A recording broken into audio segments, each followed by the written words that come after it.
No, it doesn't work, or it does. I mean, the pink, the black, the love, it falls too perfectly. I just had to get it. I don't know why, but eh. But anyway, fam, everyone loves knights. You do, don't you, right? They're cool, they're brave, they're really proud, courageous, powerful, and, of course, shiny. But most importantly, they are also characters who can be extremely cute when hit with the right moe. Now, if Rentaro is the prince of this tale called the 100 Girlfriends Who Really, Really, Really, Really, Really Love You manga series, then tell me, Rindo, about Kishika Torotoro, the third-year ace captain of the kendo team in Rentaro's school. Now, Kishika's first appearance in this beautiful manga starts off, or really came out guns blazing like something out of a movie scene. Not guns blazing, but like a knight in shining armor coming to rescue the princess, right? In this case, Rentaro was buying some limited edition Pentaro keychain merch, and so he was approached by some punks who said they wanted some keychains. And then one of them pulls out a pocket knife, to which I was surprisingly surprised because of the escalation of the danger, right? A pocket knife, I mean, we see a lot of dangerous things here happen in the Hyakuno universe, the story, right? But something of that scale is, small, but it's still a bit shocking to think about it. Now that I think about it right now, pocket knife is still dangerous. But anyway, so Punk pulls out the pocket knife, and then lo and behold, Rentaro was saved by a girl carrying a shinai, or a wooden sword used for kendo. I hope I pronounced that correctly. And she defeated them. And this girl is none other than Kishika. Now, a girlfriend who is good at swordsmanship, fam. Badass, right? We have another athletic girlfriend in our hands besides Iku, which I would be even more excited if there was gonna be a martial artist girlfriend in the near future who would make a nice face-off with Kishika as of this in this moment, right? So that would be nice to think of, just some food for thought, right? Good, something to fantasize about. So there you go. But anyway, as a swordswoman, Kishika is definitely really good. She's got really the good skills for it, and she really is definitely the kendo captain for a reason. In the manga series, we get to see her capabilities of soloing 15 people, and has amazing, really again, amazing athletic prowess, agility, stamina, and also displays honorable appearance or stature towards her peers, right? Now, in a few moments after their encounter, we get to see this idea that Kishika is a chivalrous person, right? One who abides by her knight's code, her morals, standing by her pride as well. And this is the type of person that we'd expect out of someone who appears as a knight, right?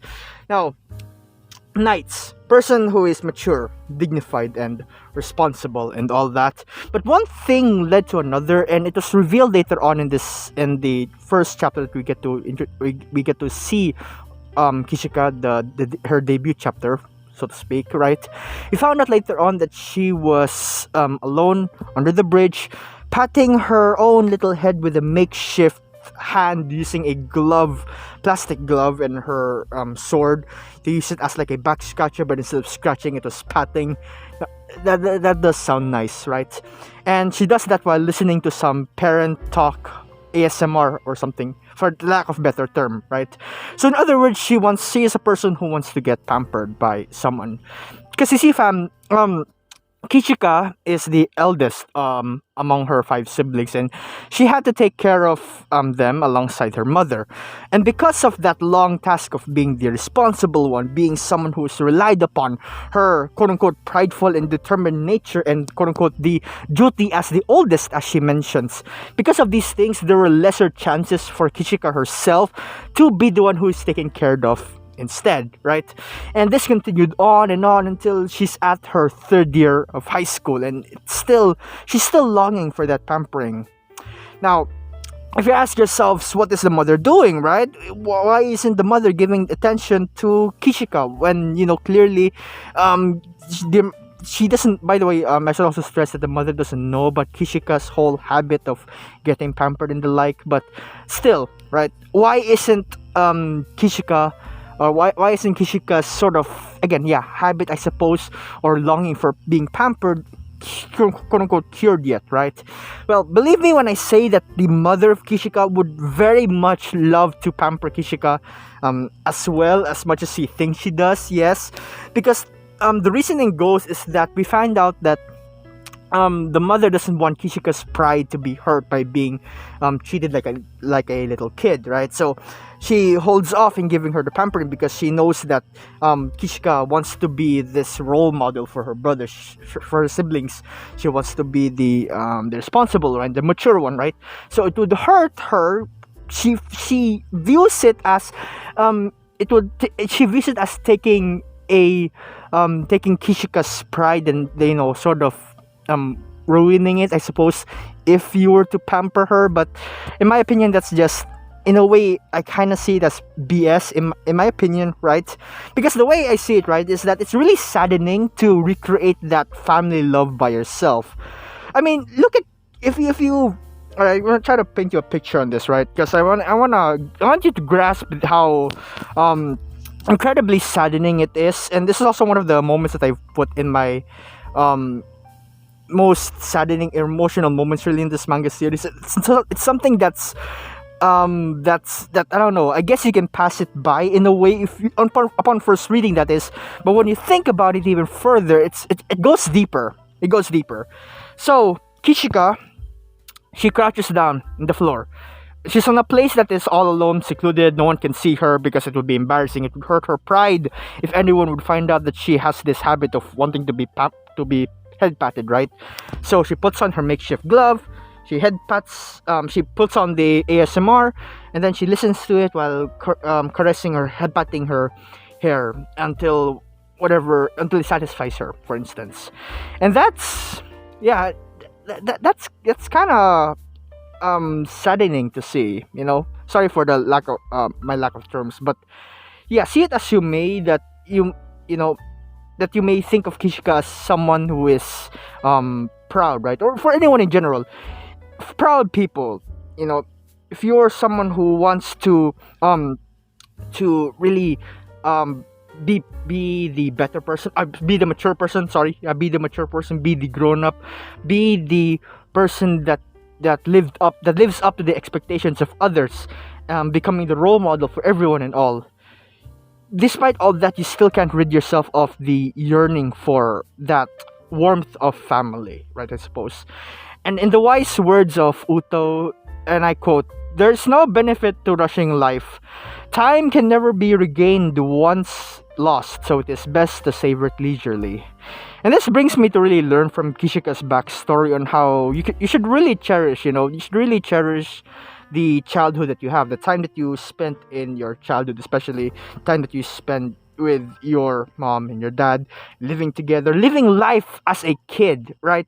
Living that leisurely life, allowing yourself to be pampered and spoiled by your parents, because, of course, responsibly, right? You gotta be raised correctly. And I believe that is something that that every person really in this world deserves. And this honestly makes me go back to how the whole backstory of Chiyo, right? When Chiyo was labeled as this firm, strict person, that she has to be the one responsible for everything. It's quite similar if you think about it. But as far as we know, they didn't open up with each other yet. The Kishika and her mom. But regardless, I think Kishika is pampered enough, right? She's really pampered enough, as well as much by being together with the Rentaro family, by Rentaro, by Hahari, and of course by Yaku. Those three especially. Now on to the cuter segment of this discussion. Kishika's gap between her badass knight and her melty baby. I should have phrased that better. Sorry. Her quote-unquote baby mode, right? So yes, it's another display of this manga's incredible ability to make amazing gatmaways within their characters.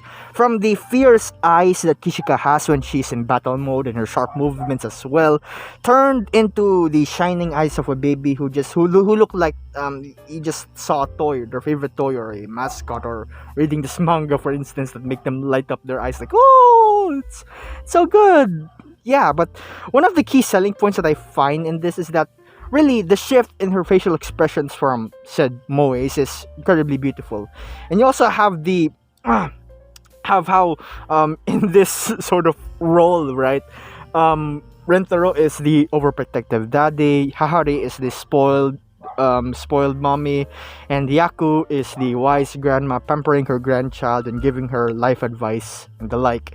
And it's incredibly adorable how Kishika can also, be so into her baby mode that she would lose sort of reasonings for that within that duration, just riding with the flow, enjoying the happy state that she is in. And furthermore, I also wanted to point out one of the monologues in this, in one of the chapters, the introduction chapter rather, of Kishika into the Rentaro family, right? And it goes along the lines of, while the family were a bit disappointed in how Kishika wasn't the cool person they thought she was, seeing her being all melty in baby mode, and when she's all melty in baby mode, and when she gets pulled back into the reality of it all. In other words, when she gets embarrassed by seeing her in that state, well, it's that scene where they have that quote unquote same old feeling, and it makes them feel right at home. And another meaning for that, essentially, or the way I see it, is that there's another oddball has entered the family. Another quote unquote unique, eccentric waifu, so to speak, yeah. But that's okay, because aren't we all? We all yearn for that love, not only from family, of course, but also from friends. And I guess, what, from Kishika's point of view, the pampering that she seeks of doesn't only need to come from her family, but of course from the Rentaro family, being that, fellow girlfriends, for instance. And I think that's something that we can all relate to, but also, of course, to another degree, right? I hope you get what I'm saying. And with that being said, take care, family.